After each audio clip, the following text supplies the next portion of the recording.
Regresamos con la hora clave. Recordamos que pueden enviar sus comentarios, también sus preguntas a la etiqueta numeral hora clave.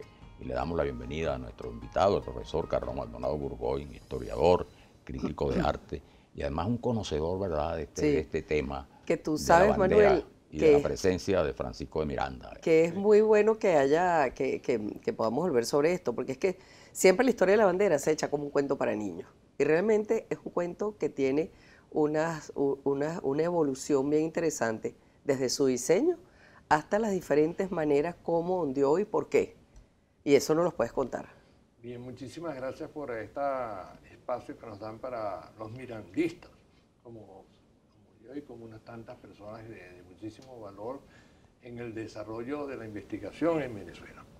Pues bien, un tema que vamos a entrar a considerar es que los países reescriben su historia cada 30, 40 años según los elementos que van apareciendo y nos encontramos con que la bandera está en el mismo estado como cuando Tomás Ignacio Papentini se lo ocurrió hacer ya aquella de tamaña crucilería del amarillo de los riquezas, el azul de los mares y el rojo de la sangre de los seres derramados. Jamás en su vida Francisco de Miranda pensó en eso. El caso está en que... Amarillo, azul y rojo. Sí, el caso está en que los que hemos investigado y hemos ido a fuentes primarias, tenemos escrito el meritorio historiador Carlos Etzel González, un servidor, y Rafael Pineda, nos encontramos con una sorpresa, y es que toda la gente que vio a Francisco de Miranda en su desembarco en la Vela de Coro, dicen haber visto una bandera de franjas iguales, azul, amarillo y rojo. O sea, el amarillo está en la mitad. Y de acuerdo a un seguimiento que nosotros hemos hecho con las ideologías y las cosas que hacía el general Miranda, nos encontramos que Miranda era un seguidor de los comentarios reales del Inca Garcilaso de la Vega y de Mar Montel, y era un admirador de la civilización inca. Varias veces él habla acerca del rey inca, la persona que, el gran inca que iba a gobernar en toda Hispanoamérica, y hacía unas giras por los distintos lugares. Por tanto, la idea de él era hacer pues una integración hispanoamericana inspirada en los incas, y los incas tenían el culto solar. De tal manera que la bandera del desembarco en la Vela de Coro era azul, amarillo y rojo de franjas iguales como la holandesa. Cuando él le toca en la Comisión de Banderas y Símbolos de la nueva República declarada a partir del 5 de julio, una bandera que no tuvo suerte, que desde que salieron las expediciones en Nueva York ya estaba delatada la expedición, pues no se iba a tomar eso como símbolo. Entonces él invierte los colores y de allí viene, digamos, la bandera que ahora es la bandera de Venezuela, de Colombia y del Ecuador. ¿Por qué tomaba el ejemplo holandés de Holanda? ¿Cuál sería la explicación? Bueno, hay banderas que tienen las franjas iguales, como son muchas, como es la bandera francesa, como son distintas, y la variante esa de que la primera franja es más ancha, la otra un poco más y la otra más fina, pues esa es la versión que da Miranda, para lo cual contribuyó muchísimo Lelouch, que es el que dibuja la India esa de la bandera del 5 de julio. Ahora, fíjate, si es romántica y no precisa esa significación que le ponen a los colores, sin embargo, tiene que haberlos escogido por alguna razón. ¿Se sabe por qué? Por el arco iris. Ah, okay. Como es el culto solar, el arco iris. Y siempre que uno ve que se representa el arco iris siempre lleva el amarillo en la mitad. Y por eso es que ustedes deducen que el amarillo estaba en la mitad inicialmente. No, lo disgusto no, lo dicen unos documentos de todos los testigos que vieron a Miranda y que tuvieron alguna participación. Bueno, fueron tan crueles los españoles con la gente que tuvo que ver con Miranda, que después de que Miranda se repliega de la Vela de Coro y va hacia las Antillas holandesas, todos los que hablaron con él, tuvieron alguna participación con él, fueron llevados a juicio. Una pobre mujer, por haberle dado una pimpina de agua, le metieron 5 años de cárcel. Qué barbaridad. ¿Y el hecho de que se haya flameado en Haití? Bueno, el 12 de marzo se hace la ceremonia militar, a la cual todos los expedicionarios de la libertad, juran ante la bandera, hay ceremonias, hay redoblantes, hay flautas, etcétera, estrenan los uniformes que van a usar en la expedición, etcétera, etcétera, pero la bandera victoriosa llega el 3 de agosto y se retiran ellos 10 días después. Hay una fantasía que se ha hecho mucho, que llama mucho la atención con respecto a los 10 días que pasa en territorio venezolano, que no pasó nada. Sí pasó, hubo una mortandad de más de 80, más los 10 que a él le ejecutaron en el desembarco de Ocumare de la Costa, más los presos que se llevaron de la corbeta esta que le apresaron a Miranda, o sea que más de 100 y pico de personas estuvieron comprometidas. Entre ellas, replegándose desde Coro hasta la vela de Coro a Miranda, le matan a su edecán, que era el hijo de William H. Smith, su gran amigo desde el tiempo de la Guerra de Independencia de los Estados Unidos.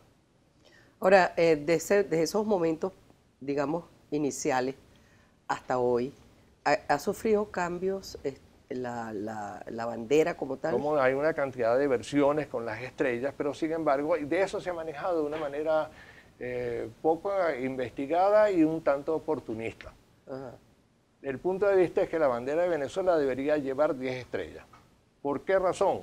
Las 7 primeras provincias que declararon independencia a partir del 5 de julio de 1811, hasta las provincias que se van sumando al territorio venezolano, como es la ocupación de Guayana, la ocupación de Maracaibo y la ocupación de Coro. O sea, serían 10 estrellas las que ocuparían todas las antiguas provincias que se anexan hasta llegar a la batalla de Carabobo en el año 1821.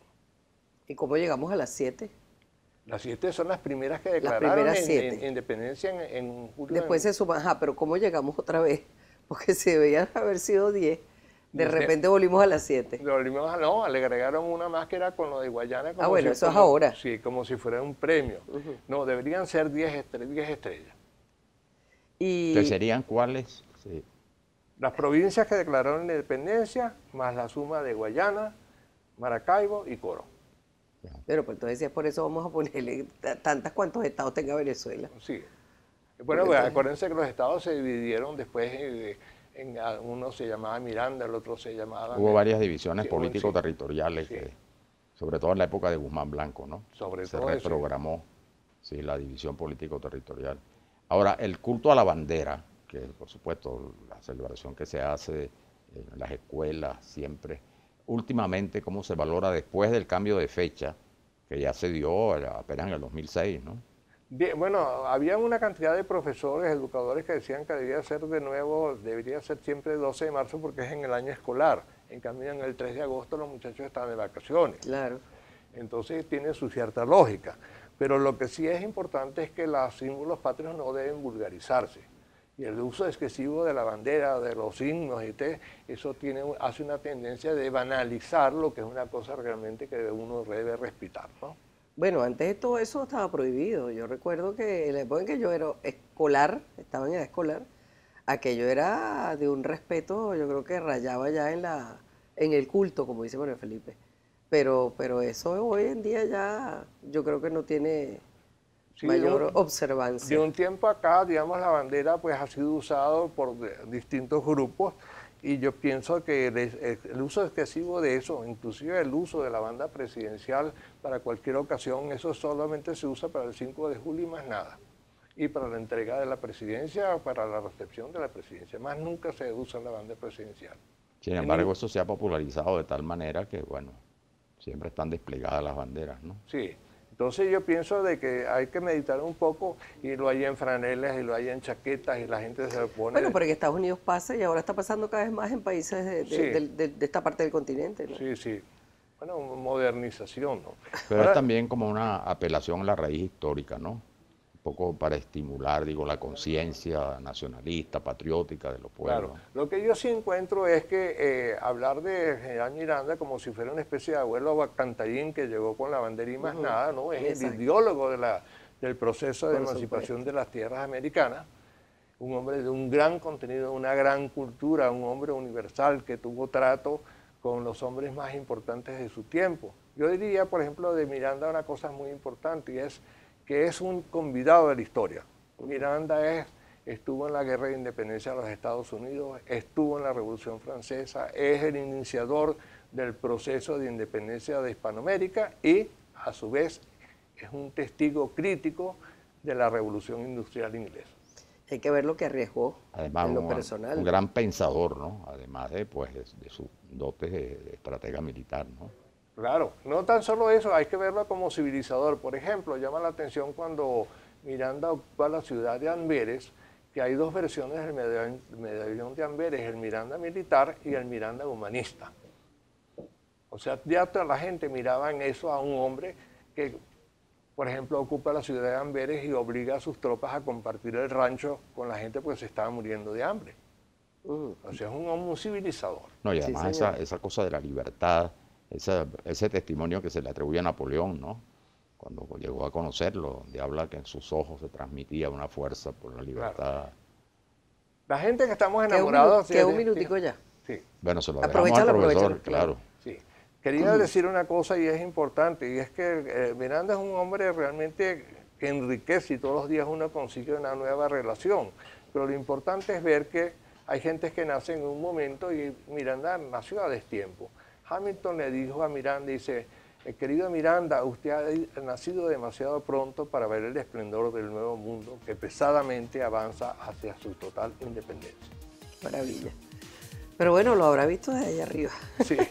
Bueno, Muchísimas muchas gracias, gracias. profesor. Muy agradecidos a ustedes y bueno, en nombre pues de los mirandistas y mi persona, muchísimas gracias por esta oportunidad. Gracias a usted por acompañarnos. Vamos a la pausa y regresamos inmediatamente.